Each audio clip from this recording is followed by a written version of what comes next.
Well, it's Friday, and I don't need to do, of course, the Friday reference. Now, if you guys have been following me recently, you guys have been aware I've been trying to catch up with various Yoshi promotions, such as, of course, Tokyo Joshi Pro Wrestling. So today we're going to be finishing up some of their events from this past May, part of their Spring Tour 2025. The first one is, of course, in Shinagawa. It took place on the 17th of May, and then, of course, in Shizuoka that took place on the 24th of May, and then finally in Nerima on the 31st of May, which features, of course, the International Princess Championship on the line. And then, of course, we wrap up our episode, as usual, with some news updates to give you guys updates on what's been happening in the world of pro wrestling, such as what events the promotions are throwing out, who's booked, what matches are set, including developments that are happening in the world of pro wrestling as we speak. So, let's get ready for another episode of the Deleted Wrestle Zone.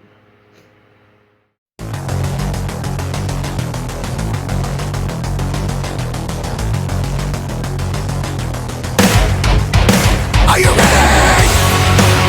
Get up, get up! Get up, get up! Get up, get up! Get up, get up! Get up, get up! Get up, get up!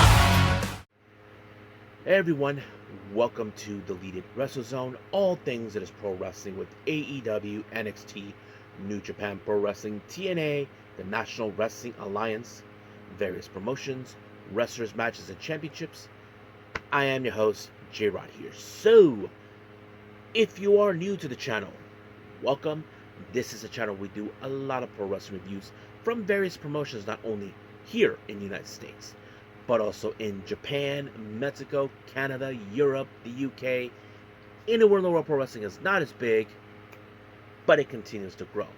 We also, of course, do discussion videos, talk about various topics such as the wrestlers themselves, the promotions, factions, storylines, whatever we want to talk about. We also, of course, do more news updates. If certain information was unable to be on this episode, we can either put it on the next one or on a separate video by itself.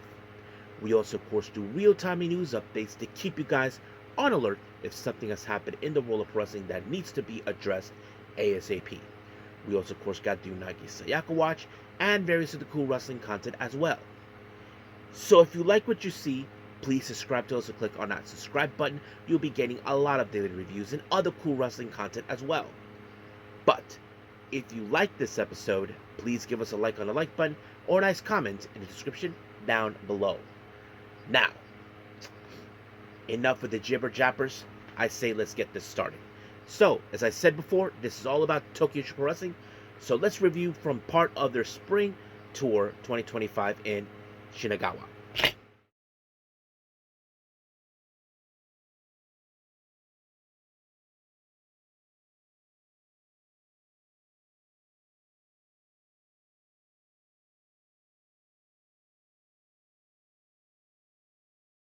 Alright, Tokyo Joshi Pro Wrestling, Spring Tour 2025, and they were, of course, in Shinagawa. This is Volume 1, and it took place on the 17th of May at the Shinagawa Prince, Hotel Club, or whatever it's called, the venue. So anyway, as usual, we have Sayuri Namba opening up the event, of course, greeting the fans, giving the info of the matches. But also, remember, as of right now, you all know she recently graduated from the promotion. But during this time, this is where her, well, I wouldn't like to call replacement, but more like her new, the new ring announcer was there, introducing herself, and not to mention shadowing her, doing some ring announcing of herself. Now, of course, many people could say it wouldn't be the same without her, but, I mean, it's time to move on and do things, and I respect that out of people. But anyway, let's get moving, of course, and we got the Up Girls, as usual, doing their usual performance. I don't even know what the name of the song, so we'll leave that as that. Now, our first match, we have Ivy Steele taking on Yuki Aino. Now, of course, Ivy Steele, she seems like a big girl, and of course, she can take care of herself. But you cannot deny the experience of Yuki Aino, as we all know her as a tag team specialist with her sister, but now she is stepping up on her own as a singles competitor. And I'm sure that maybe in no time she could finally fulfill what her sister couldn't do, of course, winning the top title. And she defeated, of course, Ivy Steels with the Venice DDT, and just like that, 1, 2, 3, it was done. Our next match, we have Chika Nanaze versus Pam Harajuku. Now, of course, Pam is one of the most popular girls. Everybody loves her because of her usual childish ways. But Chika Nanaze, we know she can be a bit serious, but doesn't have the necessary experience as Pam. But Pam was able to defeat her when she applied the Palm to Justice, and just like that, 1, 2, 3, it was over.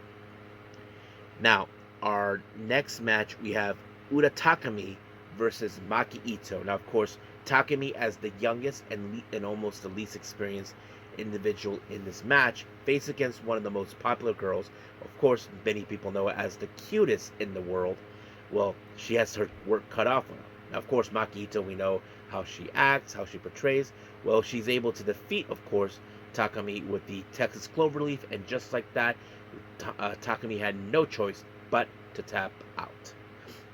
Next up, we have tag team action. We have, of course, Haruna Neko teaming up with Rika Tatsumi, taking on Raku and Yuki Kamifuku. Now, of course, you can tell that Rika Tatsumi is also one of the most popular girls ever. We've seen her where she goes from here. But, however, when it comes to Raku and Yuki Kamifuku, they are both amazing wrestlers, and not to mention, Yuki, as you know, recently lost the Vietnam Pro Wrestling Women's title, but she is still the other championship from Singapore.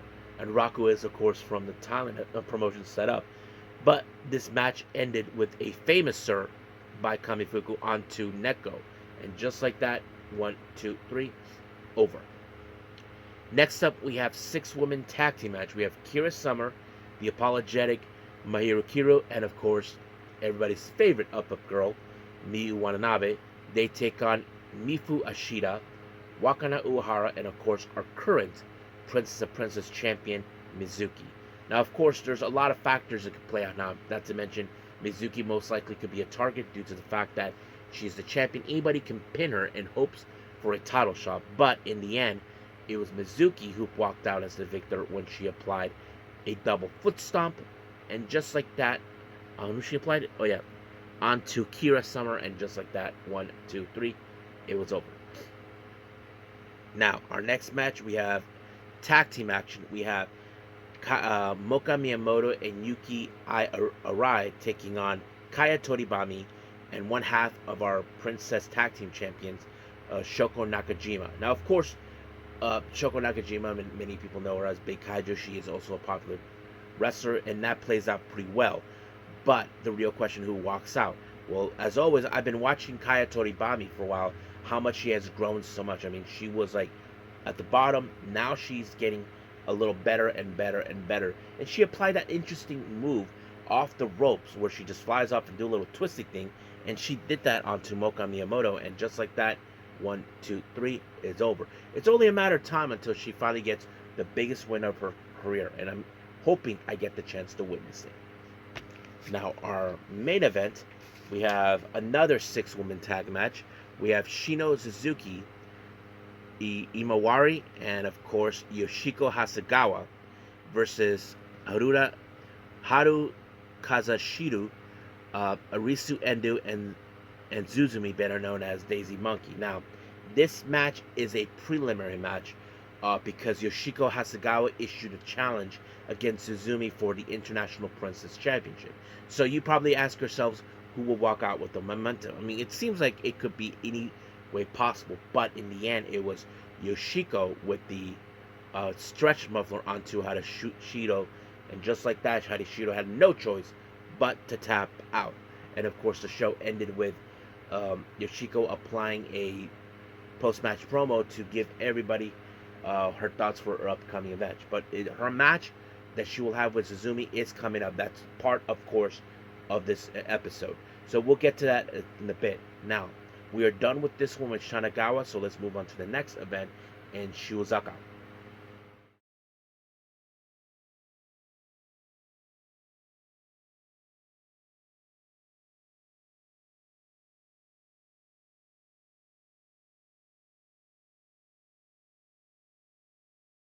Okay, as we continue with more with Tokyo Joshi Pro Wrestling, this is part, of course, of the Spring Tour 2025, and they made their stop on the 24th of May in Shizuoka.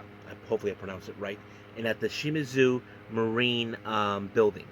So, as always, we have Sayuri Namba doing her usual opening of the greetings and the info of the entire event, and of course, the Up girls do their performance. Now, first match, we have singles action. We have Mifu Ashida versus Toga. Now, of course, Mifu Ashida, um, not yet. I haven't picked up on her yet. To race the top, but Toga, we have seen her grow just a little bit. I mean, she was, I believe, runner-up for um, the rookie tournament they had about a year ago, but she was able to pick up the win when she slammed Ashida right in the middle of the ring, and just like that, 1, 2, 3, it was over. Next up, we have, of course, a three-way. We have Ivy Steele versus Mahiro Kiro versus Raku. Now, as you all know, Raku, she is a bit of a interesting wrestler for those who know. If you ever seen her, she always has a pillow and a blanket because she sleeps in the dang middle of the ring. But whatever you do, don't underestimate her because that's the last thing you need. Raku, as you know, she often uses the blanket and the pillow not as weapons, but more as ways to not to cheat, but to find ways to pick up the wins. I mean, there was a moment where, of course, Raku kind of those Mahiro was about to do something off the turnbuckle, and Raku kind of covered it up and trying to blind her, but that gave enough time for, of course, Raku to apply a somewhat of a modified backslide onto Ivy Steele, and just like that, 1, 2, 3, it was over. Now, our next match, we have tag team action. We have Chika Nanaze and Yoshiko Hasegawa taking on Moka Miyamoto and Yuki Arai. Now, of course, we know that Yoshiko will be having a match for the International Princess title, but that's the next review we have. But nothing too special about this one whatsoever. However, we have always witnessed many times certain wrestlers have grown up, and amongst them is Moka Miyamoto. She has really impressed me by her growth, and of course, she was able to pick up the win when she applied a curb clutch onto Chika Nanaze, and just like that, Nanaze had no choice but to give up. Next up, we have Pam Harajuku versus Rika Tatsumi. Now, of course, Pam Harajuku likes to play games many times. If you guys remember, I mentioned she acts like a child sometimes. But Rika Tatsumi, she is not to play games whatsoever, and that's always been her deal. But whatever you do not piss off Tatsumi. She's always in that kind of element. But in the end, Pam Harajuku might have had to learn the lesson a hard way, because she ended up in the Dragon Sleeper, and of course she had to tap out just like that. Now, our next match, we have Ura Takami and Maki Ito. Recently, as you all know, in the previous review, they were facing each other. Now they team up. They face against the tag team known as Daisy Monkey, Arisu Endo and Suzumi. Now, of course, factors you probably would say is this. Takami, as of course, is the least experienced in her team, most likely take the fall. But when it comes to cohesion, you know it has to go with Daisy Monkey. I mean, these two ladies, we have seen them how much they've grown, not as individuals, but also as a tag team, and they have won the tag team belt. Not to mention Zumi is the current International Princess Champion, and that plays out in a way too. But in the end, it was, of course, Suzumi with the ring bell onto Takami, and just like that, 1, 2, 3, it was over. Now, our next match, we have Imawari, Wakana Uehara, and Kaya Toribami taking on Haruna Neko, Yuki Aino, and of course, Big Kaiju Shoko Nakajima. So, nothing too special on this match whatsoever, but if you pin Shoko Nakajima, maybe it's an opportunity for tag belts. But in the end, it was Shoko Nakajima with a spear onto, of course, onto a Spanish suplex onto Imawari, and just like that, 1, 2, 3, done. Now, our main event, we have tag team action. We have, of course, I failed to mention this. This event, of course, is a special event because this was the homecoming of Shino Suzuki, who is a member of the Up Girls. She teams up with her fellow Up Girl teammate, um, Miyu Watanabe. They face against Haru Kazushiro and Mizuki. So basically, you can tell that this will be her triumphant match for her because she is in front of people who know who she is, where she's from, and all that. But when it comes to Mizuki, you all know she is a strong, capable wrestler, and that's exactly what she did. She applied the cutie special onto Shino, and just like that, 1, 2, 3, it was over. And then, of course, we did see a post-match promo happen at the end.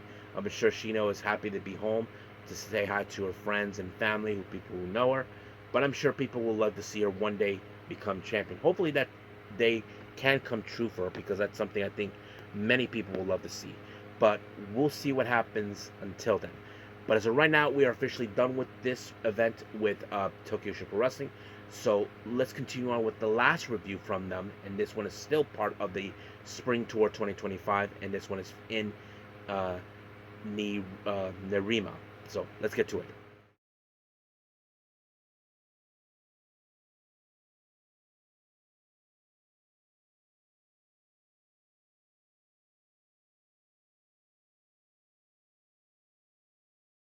Okay, our last review part of the Tokyo Joshi Pro Wrestling, episode.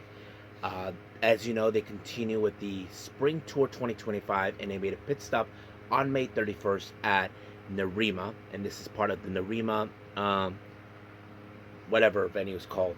Yeah. So anyway, as usual, we did have Sayuri Namba opening up the show, greeting the fans as usual, giving the info, and then we have the Up girls do their performance. However, if you guys noticed, there was no Raku, so I don't know what she was. I don't know if she was sick or she was engaged somewhere else. That's something I don't know. But let's get started with the first matches. We have, of course, a qualifying match for the Tokyo Princess Cup. As you all know, this is one of their elimination tournaments they have. This is not a round robin tournament, just to keep that clear for everybody until I start reviewing that. So anyway, it opened up with Moka Miyamoto and Mahiro Kiru. So whoever walks away with this win will get a spot, will be part of the tournament. Some people probably would say who would walk out. I mean, Mahiro Kiru, I have to say, she seems like the strong capability, but in my opinion, Moka, I have seen her how much she has grown so much. I mean, she is completely different from what I remember, not to mention showing what she can do, and that's exactly what she did. She was able to pick up a pretty good victory on this one to get her spot. She tried this little twisty suplex maneuver. I don't know what to call it, but that got her the opportunity to finally enter to the spot. Now our next match, we have 6-woman tag match. We have Haru Kazushiro, Imawari, and Pamela Juku. But for those who may not have seen this one, Pamela Juku was wearing a Slytherin coat. You know, those things from Harry Potter? So she was wearing that. But their opponent is Ivy Steele, Wakata Uehara, and Miyu Watanabe. Now, of course, when it comes to Pam, we know she has a bit of a shenanigan style where she's a bit of a child at some capacity. But that doesn't do any favors for anybody. But you look at wrestlers like Miyu Watanabe, who is one of the most popular wrestlers and strongest wrestlers, was able to pick up the win when she applied a submission on Haru Kazushiro. And just like that, Kazushiro had to tap out. So basically, it was over. Next up, we have tag team action. We have Mifu Ashida teaming up with Yuki Arai. They take on Yuki Aino and Rika Tatsumi. It's interesting to have two Yukis in the same match because recently we did have the Battle of the Yukis, and that was a really interesting review. But nonetheless, it was a pretty good match. Not to mention, you probably say who walks out. Well, Mifu Ashida, as I mentioned previously, I don't think she has reached her full potential yet. I mean, I know she'll grow eventually, but she was the most likely target when Rika Tatsumi was in fact put her out with the twist of fate, and just like that, 1, 2, 3, over. Next up, once again, we have Ura Takumi teaming up with Maki Ito, taking on Jada Stone and Mizuki. Now, as you all know, Jada Stone She's a wrestler from here, from the States. She has done tours with, of course, with Tokyo Joshi Pro Wrestling. It was no secret. She has made many challenges for the International Princess belt twice, one in Japan, one here during WrestleMania week, and she was unsuccessful. But in the end, of course, it was Jada Stone who applied a somewhat of a back flippy cartwheel onto Uda Takumi, and just like that, 1, 2, 3, it was over. Next up, we have 6-woman tag match. We have Shino Suzuki, Toga, and Kaya Toribami taking on Chika Nanaze, Shoko Nakajima, and Arisu Endo. Now, of course, nothing too special about this match in any way. I mean, I mentioned before, we have seen wrestlers that have been growing, and one of them I have been noticing in recent time was Kaya Toribami. I mean, she has, to me, is growing and growing. It's only a matter of time until she finally gets her first title opportunity. And if I was a betting man, I would say she probably would aim for the International Princess title. But she was able to pick up the win, as usual, with that infamous twisty flippy move off the rope onto Chika Nanaze, and just like that, 1, 2, 3, done. Now, our main event is the International Princess Championship. Yoshiko Hasegawa versus our champion, Suzume. Now, for those who may not know, it's already happened before. Yoshiko Hasegawa did this match due to the fact that she's on the verge of graduating and retiring. So it was more like now or never type of situation. And I have to say, it's a very interesting thing for her to do, because you may never know what's going to happen afterwards if you don't get this opportunity. Now, Yoshiko Hasegawa, I'm not saying that she is one of the most best wrestlers, but we have seen her, how much she has grown. I know that she took some time off at recent time prior before going to Tokyo Joshi Pro Wrestling. And Suzume, we have seen her, how much she has grown too. She has, I mean, for someone her size, she's able to pick up the win. And she did that by applying the ring the bell, and just like that, 1, 2, 3, done. So we were over from that, and it ended. So she retained the championship. But as for Hasegawa, we will witness, because as we go and progress to catch up with many other shows, we will get to the graduation ceremony and her retirement. So stay tuned for that in the near future. We're going to try to catch up as possible. But as of right now, let's end things here and do our last and final thing, news updates.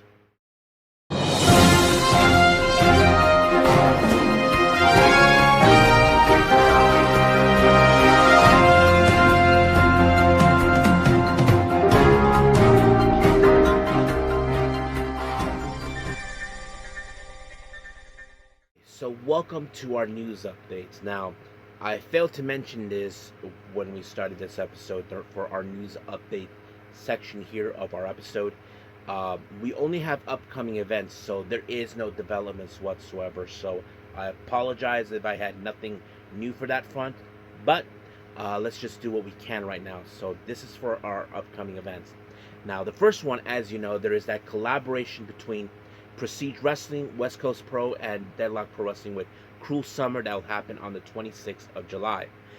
It was foretold that the Prestige World Championship will be defended. The new champion, Judas Icarus, defends the championship against, of course, Leon Slater. So that's going to be an interesting match. And then on the 27th of July, we do have Los Tranquilos de Japón, consistent of Tetsuya Naito and Bushi, taking on the team known as CPF. I don't know who those guys are. And then finally, we have, of course, Deadlock Pro Wrestling with Beast Coast on the 9th of August. And as you know, there's a tournament called the Battle of the Best. There's going to be another interesting matchup between Master and Student. We're talking about Emi Sakura taking on Mei Suruga. So that's going to be an interesting match. We know those two have fought each other before, and this is going to be interesting. I wouldn't be surprised if this is payback for Emi Sakura to get even with Mei Suruga when she was unable to defeat her for the Super Asia Championship. So we'll see what happens until then. So I think that's pretty much it, what we have for our updates, and everything else, let's call it a day. Well, I hope everybody enjoys this episode. Coming up, as you probably know, we start the G1 Climax by New Japan Pro Wrestling. This is only the first round matches for anybody that would ask. So as probably you know, we're going to be in the early stages, so stay tuned for that. And then of course, I believe we have AEW Collision and not to mention TNA Slammiversary. So the main focus for the time being is going to be New Japan's G1, TNA, AEW Collision, and TNA Slammiversary. So basically, that's going to be it. So TNA Slammiversary will be our last review from that. From the order is going to be, of course, New Japan, AEW, and TNA. So we're going to go through that. So stay tuned for that, folks, because I'm excited to see what's going to happen. I mean, I'm excited for the G1. I'm excited, of course, for AEW. As you know, we're still from the fallout from All In. And, of course, we are now in one of the TNA's big shows, Slammiversary, their version of WrestleMania. So I'm excited. So, until then, I will see you guys in the next DWZ time, same DWZ channel. I must bid all of you adieu. So, goodbye, and have a nice day. Bang.